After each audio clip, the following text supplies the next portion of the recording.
Bienvenue à New Providence. Je serai votre guide tout au long de notre visite.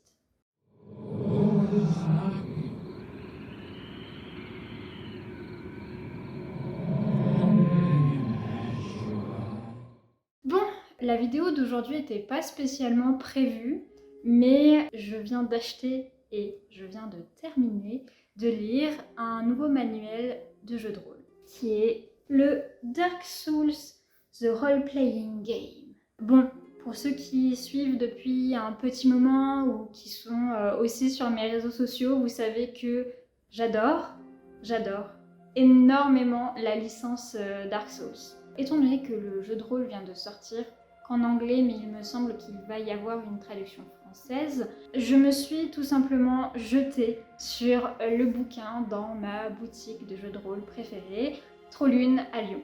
Et je sais que certains d'entre vous sont intéressés par ce jeu de rôle et j'ai pas mal de choses à en dire, que ça soit en bien ou en moins bien. Le but de cette vidéo, c'est de simplement vous faire une petite review, vous donner à chaud mes premières impressions parce qu'il y a pas mal de petites choses sympas et des choses moins sympas.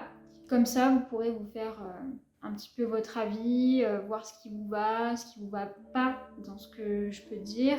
Et si vous voulez craquer, eh bien, vous craquerez en connaissance de cause. Je vous propose de commencer tout de suite.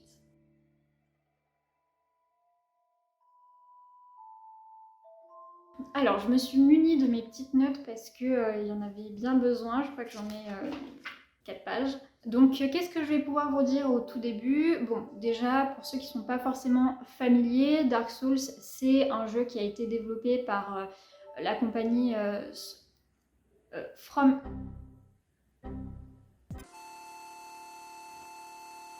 Software, si je prononce correctement, et ça a été réalisé par Hidetaka Miyazaki.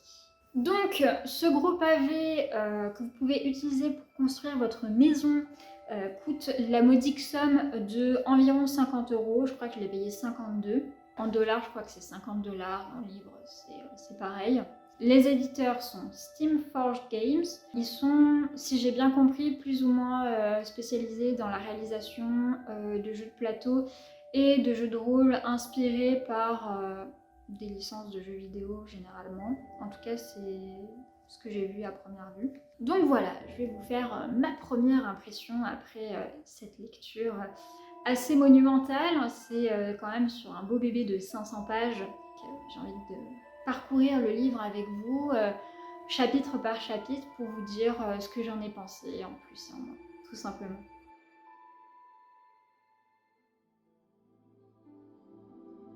Alors déjà, de manière générale, c'est un très bel objet. La couverture est rigide, les pages sont très belles et c'est vrai que le petit plus qui moi m'a fait tout de suite sourire, c'est que la première page, quand vous ouvrez votre livre et que vous rentrez dans les règles du jeu, vous avez un You Die en rouge sur fond noir qui vous saute aux yeux. Bref, ça annonce la couleur. Bon, après, classiquement, vous avez le chapitrage vous exposant les différentes parties du livre, comment elles sont articulées. Bon, rien d'étonnant pour un livre de jeu de rôle.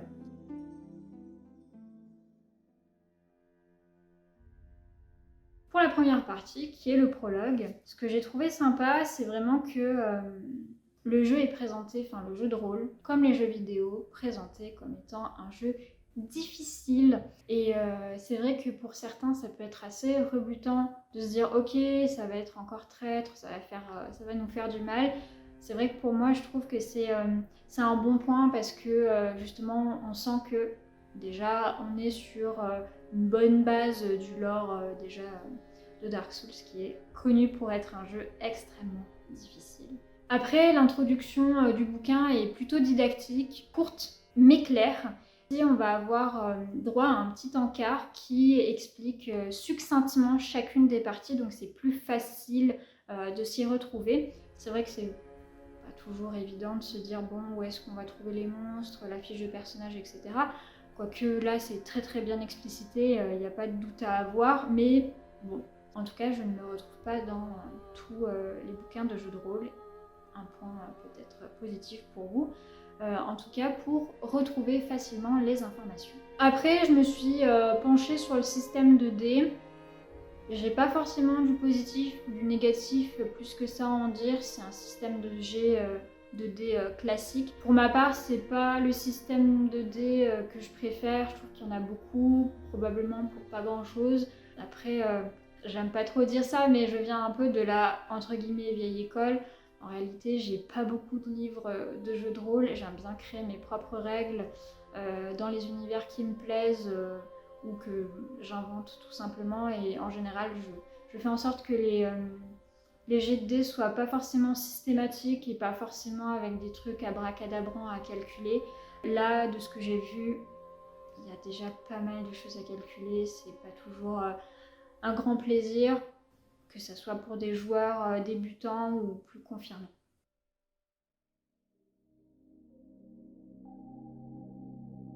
Après le prologue, on va avoir tout de suite la création de personnages. C'est là où j'ai quelques petites déceptions, mais sinon globalement on est quand même sur quelque chose de très très correct. Alors, avant d'aller plus loin, moi le premier choc que j'ai eu avec ce manuel-ci, c'est qu'on n'a pas la fiche de personnage dans le manuel.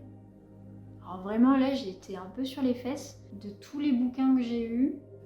Je crois que ça m'est en réalité jamais arrivé. Il y avait toujours l'exemple de la fiche de personnage. Et si ce n'est expliqué en plus de ça, ben là on n'a rien. Voilà, on nous dit pour la fiche de personnage, allez sur notre site. Et sans mentir, je crois que c'est tellement pas ergonomique, ni responsive, ni rien de tout ça. J'ai mis 1h30 à trouver cette fichue fiche de personnage sur leur site. Et encore, c'était compliqué en sachant que visiblement, pour avoir la fiche de base, c'est quand on commandait sur le site mère et qu'on le recevait par voie mail après achat. Sauf que moi je ne l'ai pas acheté sur leur site, je l'ai acheté dans ma boutique préférée. Du coup on fait comment? Donc visiblement c'était pas quelque chose qui était mis en place dès le début, qui a été mis en place bien après. J'ai trouvé ça vraiment pas correct en fait. On est où là? Le bouquin coûte quand même un prix, je pense que rajouter 2 pages, ou qu'une seule page même, pour avoir la fiche perso à pouvoir reproduire et même avoir quelques explications, parce que j'ai regardé la fiche de personnage. Elle est somme toute relativement classique. Je trouve qu'elle n'est pas très bien organisée. J'ai l'impression que c'est fait un peu à la va-vite. Ouais, voilà. Il y a vraiment cette idée de... On a l'impression que la finition n'est pas trop là avec ce jeu de rôle. Et vu le prix, je pense qu'on peut s'attendre à quelque chose un peu mieux construit. Après ça, j'ai pas vu spécialement beaucoup de choses choquantes au niveau de la création de personnages. C'est somme toute assez classique. Et même, je dirais que c'est quand même assez didactique. Il y a plusieurs encarts pour nous dire ok, la mise en place c'est ça. Il n'y a pas trop de doute à avoir. C'est sympa aussi d'avoir laissé une note sur l'ambiguïté de la morale du jeu concerné, donc Dark Souls. Donc il n'y a pas d'alignement particulier à choisir. Ça peut être un bon point comme un mauvais point, dans le sens où pour des joueurs débutants, pour incarner leur personnage, ça peut être sympa d'avoir un alignement un peu stéréotypé.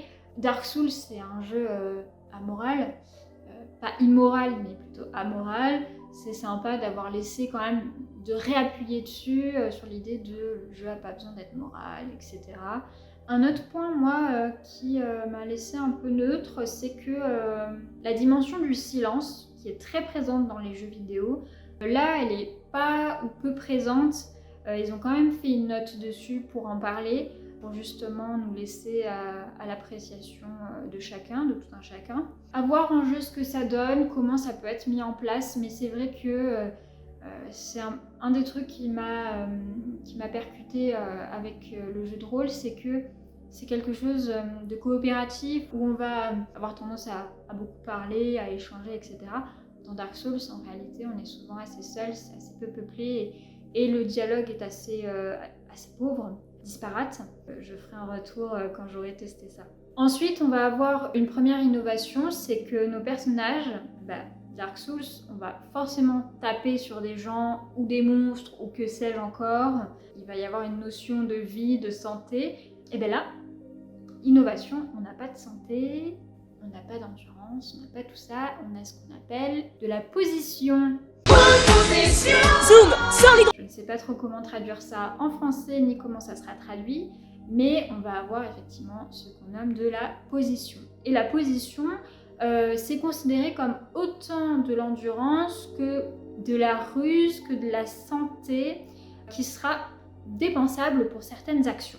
Alors moi je suis plutôt pour la nouveauté, ça change, ça va permettre d'avoir des nouvelles mécaniques, je trouve ça plutôt sympa, mais on reviendra sur ça un petit peu plus tard. Sinon pour la création de personnages, j'ai trouvé les explications pour la conception assez claires et cohérentes avec le lore du jeu. Et aussi il y avait quelque chose de nouveau que j'avais trouvé sympa, c'est qu'il y a un véritable poids en ce qui concerne la mémoire, les souvenirs, le passé. Vraiment, dans le jeu Dark Souls de base, on n'a pas beaucoup d'informations sur l'univers et franchement encore moins sur notre personnage. Je trouve ça assez sympa à voir en jeu comment ça se goupille. Il y a un mécanisme de jeu à part entière avec cette histoire de mémoire et de passé et ils appellent ça l'invocation. En invoquant son passé, sa mémoire, on peut avoir certains malus ou bonus en fonction des situations où on se trouve. Donc voilà, au niveau du passé et de la mémoire, on a vraiment une innovation et c'est pas juste une innovation avec des jets de dés. Ça va être vraiment pour renforcer le lore et ça permet de nouvelles constructions de personnages et aussi des interactions qui sont plus ou moins inédites. Ça nous laisse vraiment cette question en suspens continuellement. Qui est-ce qu'on décide d'être? Qui est-ce qu'on décide d'incarner? Après, on est vraiment sur de la création de personnages assez classique, donc on va pouvoir choisir une origine, donc elles sont au nombre de 4, et ça permet d'avoir certaines stats de base. Et ensuite, tout simplement, parmi les 10 classes disponibles dans Dark Souls, on en choisit une, et là aussi, ça va permettre une synergie un petit peu différente en fonction de l'origine choisie. Et ce que j'ai trouvé appréciable, c'est qu'il y a une page de récap pour toutes les classes avec des mémos, et après des pages plus détaillées pour chacune des classes pour savoir de quoi il en ressort. Et bien sûr, il y a une classe un petit peu pâte à modeler, c'est la classe The Deprive, qui est la classe pâte à modeler par excellence, on peut tout en faire. Il suffit qu'il y ait un joueur qui ne veut pas être comme tout le monde, bon il prend ça et il construira ce qu'il construira avec.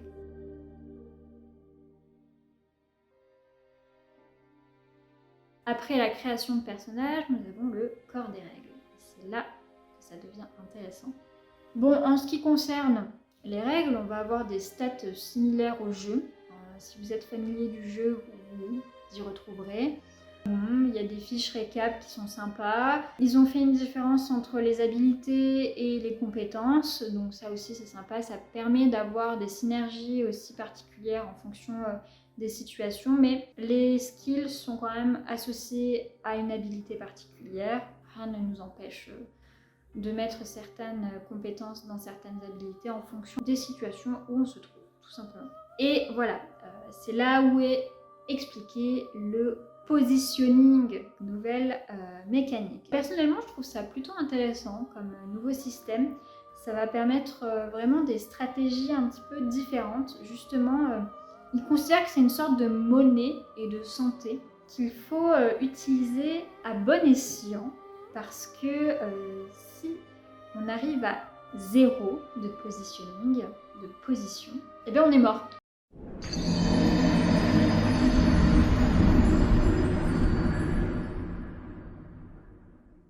Tout simplement, c'est fun. Donc voilà, j'ai trouvé ça assez intéressant comme nouvelle mécanique car ça nous oblige à être stratégique de façon différente. Là, c'est plus question de perdre de la santé puis en regagner, etc. C'est que cette valeur va être utilisable dans plusieurs situations. Et vraiment, la phrase qui m'a marquée dans cette partie-là, c'est le timing est la clé. c'est vraiment l'idée de, en fonction du choix qu'on fait à un instant T, ça va avoir forcément une conséquence sur notre évolution. C'est à nous de choisir qu'est-ce qui nous semble le plus juste. Ceci dit, je me suis permise d'écrire, certes c'est une nouvelle mécanique, mais est-ce qu'elle va être compliquée à mettre en place pour le MJ ou le joueur au niveau du temps d'adaptation parce que c'est assez neuf? Que c'est vraiment nécessaire finalement d'avoir cette innovation-là, ça sera à voir en jeu. Ceci dit, bon, je pense que ça sera pas trop compliqué à mettre en place non plus parce que ça reste quand même très bien expliqué dans le manuel. Ensuite, une autre mécanique qui était présentée, il y avait une notion de sauvegarde, mais je dois avouer que, alors je ne sais pas si c'est mon anglais qui est vraiment extrêmement défaillant, mais ça n'a pas du tout été quelque chose de clair pour moi dans le manuel, donc je ne saurais même pas trop comment vous en parler. Bref, une notion de sauvegarde, je n'ai pas compris comment, pourquoi, etc. Soit j'étais extrêmement fatiguée, soit mon anglais est pas suffisant, soit c'est juste pas clair, voilà. Après, classiquement pour un Dark Souls, on va avoir un système de leveling et de paiement avec des âmes, donc rien de nouveau là sous le soleil. Et comme dans le jeu, bon bah le temps, déjà il en était déjà question juste avant avec le positioning, le temps peut avoir un impact. Bon, c'est plutôt sympa de mettre une note dessus, c'est quand même très bien expliqué, très développé. Personnellement, je suis pas sûre que ça soit quelque chose que je vais vraiment utiliser parce que c'est un peu se compliquer la vie pour rien parfois, et le but du jeu c'est pas non plus d'être sur une thèse d'astrophysique en jeu de rôle, mais quand même d'avoir un petit peu de fun, hein, on va pas se mentir. Mais on va pas leur retirer, ça permet d'avoir un petit peu plus d'immersion, des interactions différentes, du game design un peu qui sort de l'ordinaire, des créations de situations qui soient détonnantes, bref. Ça permet plein de choses et ça permet aussi de cacher des quêtes annexes, etc. Pourquoi pas. Ça reste dans le lore de Dark Souls, donc bon, bah, tant mieux que ça soit là.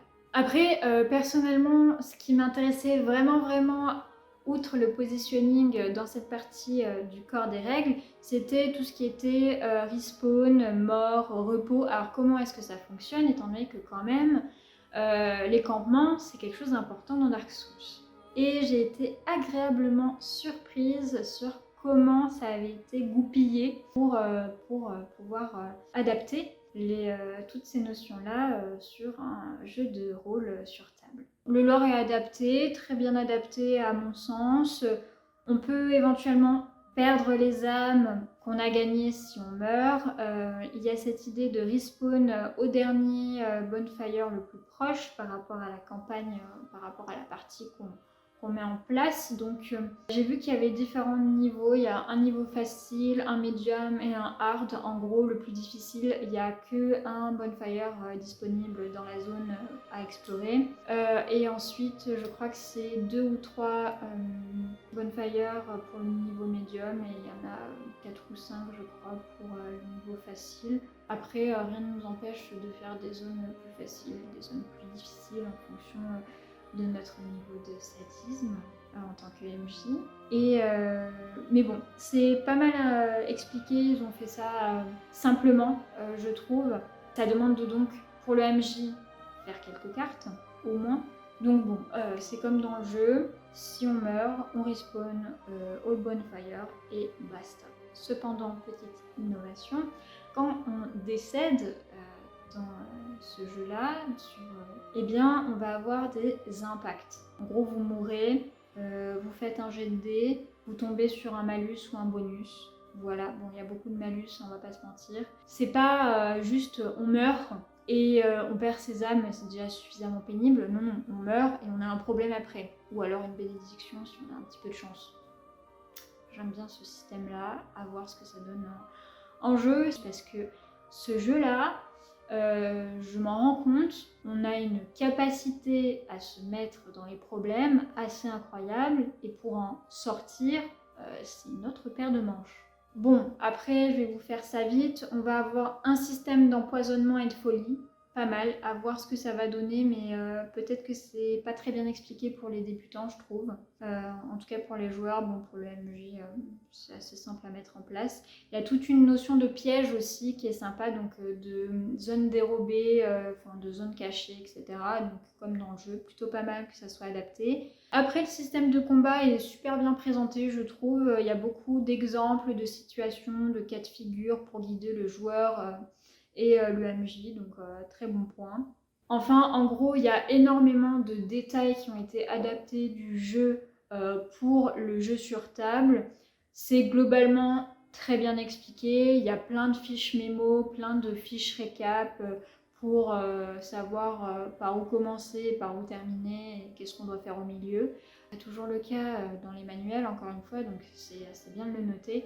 Je trouve que c'est quand même globalement plutôt didactique, sans pour autant avoir énormément de texte superflu, et ça on apprécie. Et pour terminer sur ce corps de règles, il y a un truc qui m'a un peu étonnée, et je sais pas si j'aime bien ou si j'aime pas, et si c'est pertinent ou pas. Il y a un système de monture. Il ne semble pas que... Voilà, dans Elden Ring, on a une monture, d'ailleurs. Je peux enfin y jouer. Mais dans Dark Souls, il me semble pas qu'on ait de monture. Ou alors, j'ai loupé un épisode dans le jeu. Comment dire? Je trouve ça cool parce que ça donne d'autres mécaniques, encore une fois. Donc ça enrichit un petit peu les interactions et ce qui est possible d'être fait. Mais ça n'a pas vraiment de cohérence. Bon, après, visiblement, en termes de monture, de ce que j'ai compris, c'est pas juste des chevaux, hein. Voilà, on peut aussi monter des monstres si on a envie. C'est pas canon, hein.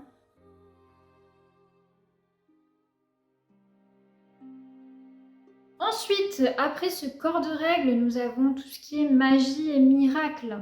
J'ai pas spécialement beaucoup de choses à vous en dire, je sais juste ce qui a retenu mon attention, c'est qu'on n'a pas des sorts à l'infini, donc on a des slots.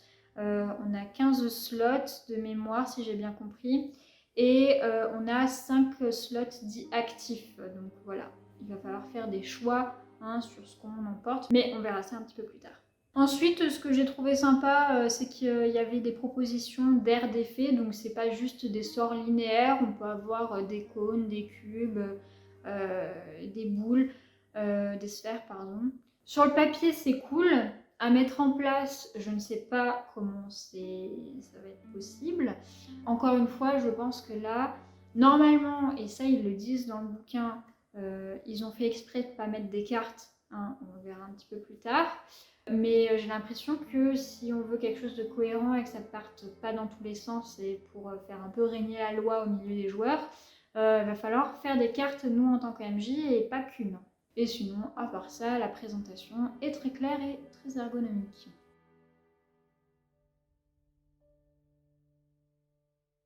Après la magie et les miracles, nous avons les équipements. Et là, le premier truc que je vois, c'est en rouge. J'ai pas pu vérifier étant donné que j'ai pas encore lancé de partie avec ce jeu-là, mais il semblerait sur les internets, les forums anglophones, etc., que les gens soient pas super contents parce que tout ce qui est équipement, c'est pas équilibré, où il y a des coquilles au niveau des calculs. Donc ça c'est à vérifier, je fais juste remonter l'information. Donc je vous disais juste ensuite que nous avions des slots, en tout cas pour tout ce qui est magie, etc. Et bien au niveau de l'équipement, nous avons aussi une notion d'encombrement, et il me semble, en tout cas si ma mémoire est encore bonne, que dans les Souls, on n'a pas spécialement de notion d'encombrement. On peut porter absolument 17 armures dans ses poches, ça ne va rien changer, voilà. Il va y avoir un système d'encombrement, j'ai l'impression, au niveau de ce qui est porté activement, mais dans ce qui est nos poches, c'est la caverne d'Ali Baba, quoi. Là, ben, c'est pas possible, hein. On va nous mettre des gros stops. Ça va se calculer par rapport à la constitution et à la force, normalement, de notre personnage. Donc, on retrouve dans les équipements tous les items des jeux, donc le 1, le 2 et le 3. Ça, c'est cool, ça permet créer des nouvelles synergies, etc. et de faire un petit peu notre tambouille. C'est fini de porter 17 armures dans ses poches. Sinon, comme le reste, très bonne didactique, très bonne ergonomie pour présenter les différents équipements.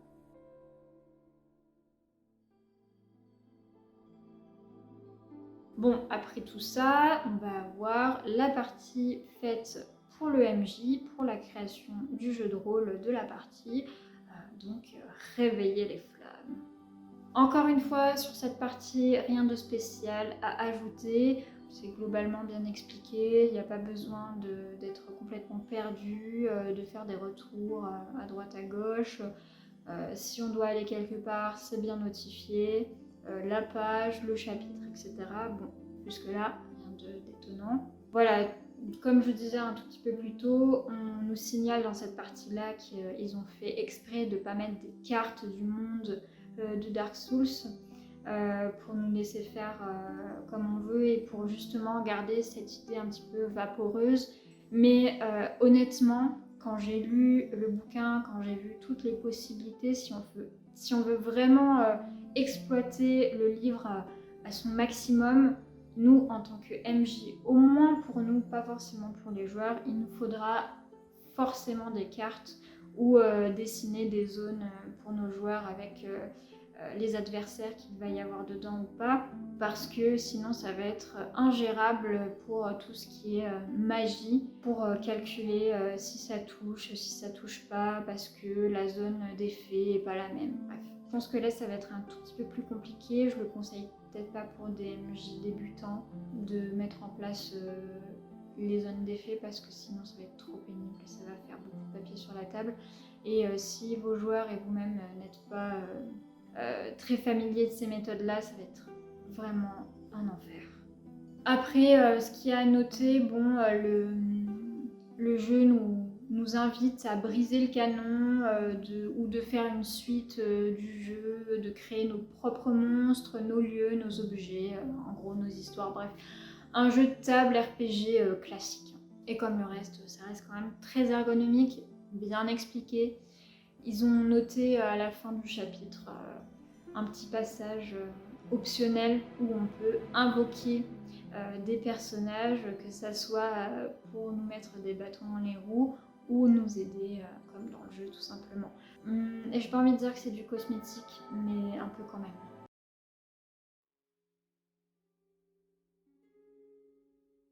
Les 2 derniers chapitres que je vais vous présenter nous permettent d'installer l'ambiance de notre partie. Donc ça va être le monde de Lothric et les monstres. En ce qui concerne le monde de Lothric, bon, rien de spécial à rajouter. Ils ont fait les lieux les plus emblématiques du jeu avec des fiches techniques, avec les NPC qu'on peut trouver, avec les monstres qu'on peut trouver, avec le loot qu'on peut trouver, avec une description, avec une illustration, bon pourquoi pas. Là je vous fais un condensé, mais pareil pour les monstres parce que c'est globalement présenté de la même manière. On va avoir tous les monstres du 1, du 2 et du 3, tous les lieux du 1, du 2 et du 3. Ça nous permet de faire un peu notre tambouille encore une fois. On fait ce qu'on veut, c'est sympa, c'est moins directif qu'un jeu vidéo. Dans tous les cas, tout est soigneusement présenté, tout est soigneusement décrit. C'est vraiment un peu clé en main si on veut utiliser déjà le lore du jeu de base. On a aussi toute une partie pour nous expliquer comment créer nos propres lieux, donc là aussi très didactique, rien à dire. Pour les monstres, bon, il n'y a pas ça, mais c'est à peu près le même système. Le truc qui, moi, m'a saoulée, mais alors m'a vraiment saoulée, et puis pas les règles en tant que telles qui sont un problème, c'est comment au niveau de l'objet en fait. L'objet est très beau, mais on a une trop grande population d'illustrations techniques qui ne sont pas terminées. Alors je sais c'est du cosmétique, c'est pas très grave, etc. Mais quand on paye très cher un jeu, c'est cool d'avoir des dessins techniques de temps en temps, etc. Il n'y a pas de problème. Mais quand c'est quasi systématiquement, c'est pénible. Ouais, de comment on se sent dans la lecture, de l'imprégnation qu'on en a, de comment on s'investit dans la lecture, c'est pénible. Voilà, je trouve que c'est un petit peu du foutage de gueule. Ouais, ça donne encore cette impression de pas terminer. Déjà, on n'a pas la fiche de personnage dans le manuel, ça fait pas terminer. Et là, les illustrations qui sont utilisées, c'est des processus créatifs. Alors c'est super cool de temps en temps, etc. Mais là, il y en a vraiment trop. Et ça donne encore cette idée de on n'a pas fini les illustrations pour le manuel, on va mettre celles qui ne sont pas terminées. Repousser la sortie en fait.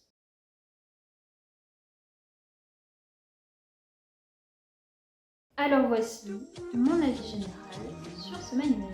Bon, dans l'ensemble, c'est une bonne idée. J'ai plutôt hâte de proposer une partie avec ce jeu de rôle-là, cette adaptation de jeu vidéo que j'adore. Je suis quand même choquée qu'il n'y ait pas cette fiche de personnage. Alors peut-être que j'en fais tout un plat pour rien, mais je trouve que c'est un détail où ça fait vraiment... On se fiche un petit peu de ma tête, vu le prix. Pareil pour les illustrations, mais globalement, il y a de très très bonnes idées. C'est un livre qui se veut all-in-one, donc il n'y a pas besoin d'acheter plus que ce livre, vu le prix, heureusement, pour pouvoir jouer, etc. Ceci dit, je pense que quelques petits accessoires en plus peuvent être un vrai plus pour nous faciliter la vie de la création de la partie ou même pour les joueurs. Et ça, je vous en parle de suite. Dans beaucoup de jeux de rôle, on a des brises-vues et je pense que pour celui-ci, il n'échappe pas à la règle. Il faudrait un brise-vue avec les mémos dessus pour le MJ. Tout simplement parce que même s'il y a les fiches récap dans le bouquin, il n'y a pas de souci, c'est très didactique. C'est pénible d'avoir son gros bouquin sur la table constamment pour aller chercher comment on calcule ça, et lui c'est qui, et lui il fait quoi, c'est quoi les aires d'action, etc. sur les attaques magiques. Si brise-vue avec les mémos, ça ne sera pas de refus au niveau de la création. Et aussi au niveau de l'ergonomie, parce que c'est déjà construit comme ça dans le bouquin, comme si c'était des petites cartes, que ce soit pour les sorts, pour les équipements, pour les armes, etc. Peut-être que ça serait sympa de proposer simplement des jeux de cartes à distribuer quand on gagne un objet ou une faculté, etc. Pouvoir avoir un jeu de cartes avec les objets qu'on peut donner à ses joueurs ou les mettre sur la table. En tout cas, ça sera beaucoup plus visuel. Pour ma part, c'est ce que je ferai. Je pense que je vais scanner les pages, découper, parce qu'elles sont déjà dans des petites cases, en fait, finalement, avec le prix, les effets et ce qu'on doit faire avec les dés. Je pense que je vais tout simplement imprimer ça, découper ça. Quand un tel a cet objet, un tel a cet objet, il a cette carte et cette carte. Et il n'y a pas besoin de chercher 10 000 ans dans le bouquin pour retrouver ce qu'on doit faire ou les spécificités de cette armure ou de cette arme. C'est peut-être un petit peu gadget, mais moi j'aime bien les choses visuelles et je pense que ça serait vraiment pratique d'avoir ce type d'objet. Enfin voilà, c'est tout ce que j'ai à dire pour cette review, cette première impression du jeu de rôle Dark Souls sur table. J'ai plutôt hâte de créer une partie avec celui-ci, malgré ces 2-3 défauts, mais c'est vraiment, j'ai envie de dire, cosmétique. Je pense que ça aurait été plus pratique que ça ne soit pas ainsi. Mais c'est pas un problème en soi. Il y a des nouvelles mécaniques qui m'ont l'air sympas à jouer, à mettre en place. J'ai plutôt hâte de tester ça et quitte à vous faire une deuxième impression plus tard sur des choses beaucoup plus spécifiques une fois que je les aurai mises en place et testées. Et voilà, je pense que c'est tout ce que j'ai à dire. Si ça vous a plu, likez, commentez, abonnez-vous. Je pourrais faire des reviews d'autres bouquins si ça vous intéresse. Et sur ce, on se dit à la prochaine fois.